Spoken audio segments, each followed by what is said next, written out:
Hello बच्चों, let's read the question first. The question says and product of citric acid cycle is. हमारे पास यहाँ पे 4 options दिए हैं. Citric acid, lactic acid, pyruvic acid, carbon dioxide and water.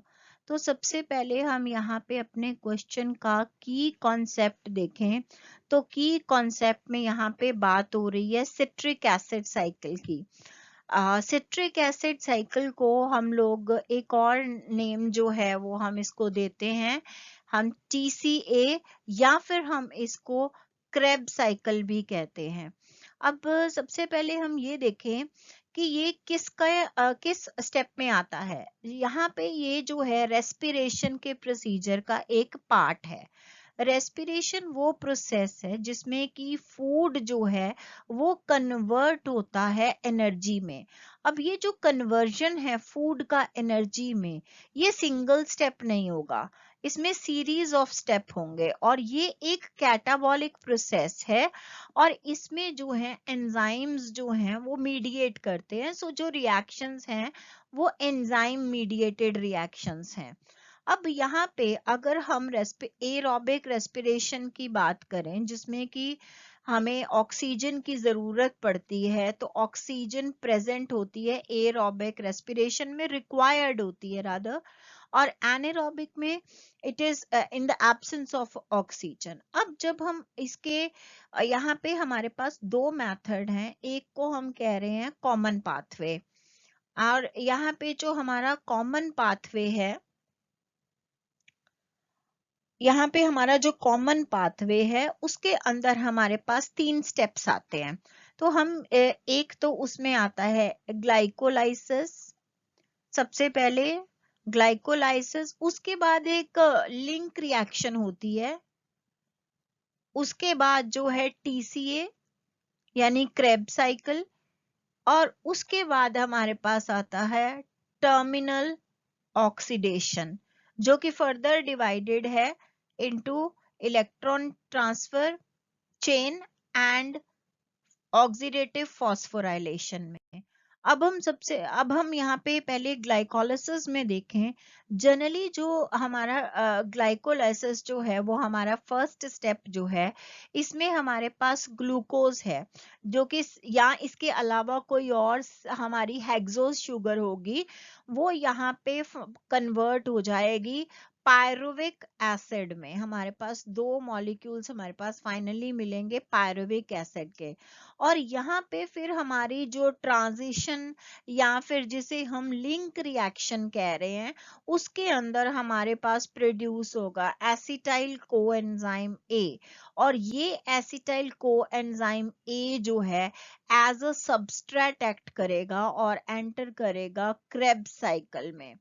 अब यहाँ पे जब हम बात कर रहे हैं क्रेब्स साइकिल की, तो क्रेब्स साइकिल जो है ये एक रिएक्शन, ये जो साइकिल है ये स्टेप्स में होता है. और इसमें टोटल हम अप्रोक्सीमेटली 10 स्टेप्स हमारे पास यहाँ पे होते हैं. और दूसरा जो है ये एक साइक्लिक डिग्रेडेशन है, यानी एक साइकिल में ये कंटिन्यू रहता है. तो हम ये इसको साइक्लिक डिग्रेडेशन जो है ये यहाँ पे हो रहा है.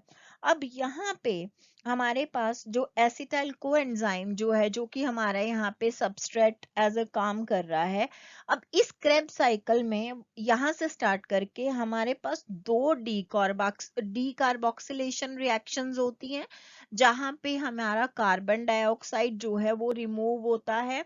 और उसके बाद जो है हमारे पास 4 डीहाइड्रोजनेशन रिएक्शंस हो रही हैं, यानी कि हम कह रहे हैं यहाँ पे ऑक्सीडेशन रिएक्शंस हो रही हैं, डीहाइड्रोजनेशन रिएक्शंस हो रही हैं. तो हम टोटल में अगर हम इनके स्टेप्स को अगर हम देखें, तो हमारे जो स्टेप में जो फर्स्ट स्टेप हमारे पास TCA में आता है वो कंडेंसेशन स्टेप है. इस कंडेंसेशन स्टेप का जो हमारे पास कंपाउंड है वो है सिट्रेट प्लस कोएंजाइम ए. और यहाँ पे सिट्रेट सिंथेज जो है वो एंजाइम है. सेकेंड स्टेप हमारा है डिहाइड्रेशन का. तो यहाँ पे डिहाइड्रेशन में हमारे पास वाटर जो है वो प्रोड्यूस होगा, तो यहाँ पे हमारे पास आएगा सिस एकोनिटेट प्लस वाटर। तो जो ये यहाँ पे जो एंजाइम है वो सिस अकोनिटेज जो है, सॉरी अकेला अकोनिटेज रिस्पॉन्सिबल है। अब थर्ड रिएक्शन जो हमारे पास आती है वो है हमारे पास थर्ड स्टेप जो है हाइड्रेशन। इस स्टेप में हमारे पास जो है आइसोस जो सिस अकोनिटेट हमें पहले मिला है वो कन्वर्ट हो जाएगा आइसोसिट्रेट में, और ये एक रिवर्सिबल रिएक्शन भी होगी। तो उसके बाद हमारा फोर्थ स्टेप आता है डीहाइड्रोजिनेशन। तो जब हम यहाँ पे डीहाइड्रोजिनेशन जो है, अगेन ऑक्सीडेशन एक तरह से हो गया, यहाँ पे हमारे पास जो है ऑक्सैलोसक्सिनेट जो है वो प्रोड्यूस होगा, और एक्सैलोसक्सिनेट जो हुआ है प्रोड्यूस ये अनस्टेबल है, और इसके साथ साथ हमें NaDH भी मिले हैं प्लस H पॉजिटिव भी प्रोड्यूस हुए हैं। उसके बाद हमारा जो फिफ्थ स्टेप है वो फिर से डी कार्बोक्सिलेशन की जो हमने बात की थी, तो यहाँ पे डी कार्बोक्सिलेशन यानी कार्बन डाइऑक्साइड रिमूव हो रही है, तो यहाँ पे जो एक्सैलोसक्सिनेट है वो कन्वर्ट हो जाएगा अल्फा कीटो ग्लूटरेट, और साथ में हमारे पास यहाँ पे कार्बन डाइऑक्साइड जो है वो प्रोड्यूस हो गई। उसके बाद जो हमारा सिक्स स्टेप है इसमें डीहाइड्रोजनेशन भी हो रहा है एंड डी कार्बोक्सिलेशन भी हो रहा है।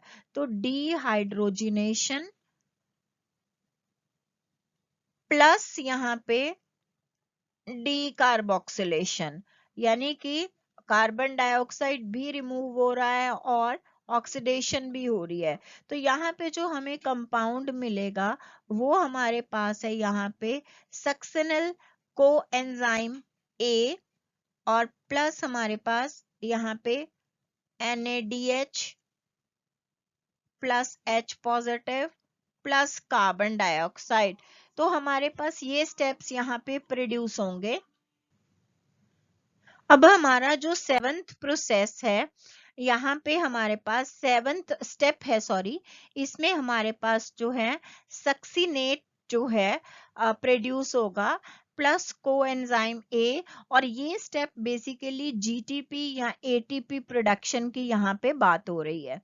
तो ये सेवंथ स्टेप में हुआ। उसके बाद एथ स्टेप जो है वो हमारा फिर से डीहाइड्रोजनेशन है। तो एट स्टेप में हमारी जब डीहाइड्रोजनेशन होगा उसके बाद हमारे पास जो बचेगा प्रोडक्ट वो है फ्यूमेरेट, और साथ में हमारे पास होंगे FADH2। तो उसके बाद हमारे पास जो नाइन्थ स्टेप है वो हाइड्रेशन का स्टेप है, और यहाँ पे हमारे पास हाइड्रेशन में हमारे पास मैलेट प्रोड्यूस होगा प्रोडक्ट जो है।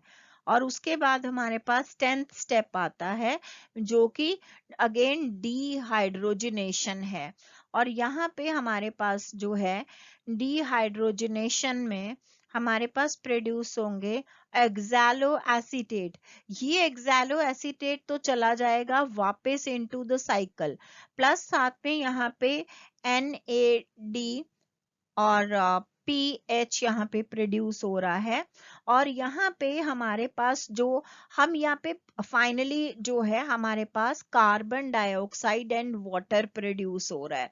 तो ये कार्बन डाइऑक्साइड एंड वाटर जो है, जब one molecule of pyruvic acid जो है कंप्लीटली ऑक्सीडाइज होता है, और ये 10 रिएक्शंस के जरिए, तो जब ये कंप्लीटली ऑक्सीडाइज हुआ तो हमें दो मॉलिक्यूल्स कार्बन डाइऑक्साइड के मिलेंगे और वाटर, और साथ में हमें मिलेगा GTP and NaGH plus FADH2। तो अगर हम अपने ऑप्शंस में देखें तो हमारा जो करेक्ट ऑप्शन है वो है ऑप्शन डी, यानी कार्बन डाइऑक्साइड एंड वाटर जो है वो हमारा फाइनल प्रोडक्ट बनता है सिट्रिक एसिड साइकिल में।